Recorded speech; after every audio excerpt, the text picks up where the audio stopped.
আপনারা বিএলও যেসব লিস্ট টিস্ট করেছেন, বিএলওদের কাছে আমার অনুরোধ থাকবে ভোটার লিস্ট থেকে কারো নাম যেন বাদ না যায় সেটা দেখার। মনে রাখবেন, ইলেকশন কমিশন তার নোটিফিকেশন যখন হবে ডেট অফ ইলেকশন, তখন থেকে এটা ইলেকশন কমিশনের আন্ডারে যায়। তার আগে স্টেট গভর্নমেন্ট, আবার ইলেকশনের পরেও স্টেট গভর্নমেন্ট। সুতরাং এটা মনে রাখবেন, আপনারা চাকরি করেন স্টেট গভর্নমেন্টের, কোনো মানুষকে অযথা হ্যারাস করবেন না। যদিও আজকে কেস আছে বলে ডিটেলস আমি বলছি না, দেখবেন যেন মানুষ হ্যারাস না হয়। যারা দীর্ঘদিন এই রাজ্যের ভোটার, একটা লোক 4 দিন গিয়ে এলো, 4 দিন গেল, তখন হয়তো সেটা কোথাও ঘুরতে গেছে, তাই বলে আপনি তার নামটা বাদ দিয়ে দেবেন?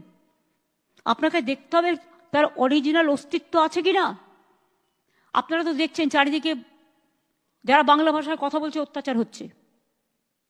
আসাম সব ডিটেনশন ক্যাম্প, আসাম গভর্নমেন্ট চিঠি পাঠাচ্ছে বাংলার কুচবিহার আলিপুরদুয়ারকে রাজবংশীদের, যে তোমাকে ফরেন ট্রিব্যুনালসে ইল্লিগাল ঘোষণা করা হচ্ছে। সাহস হয় কোত্থেকে?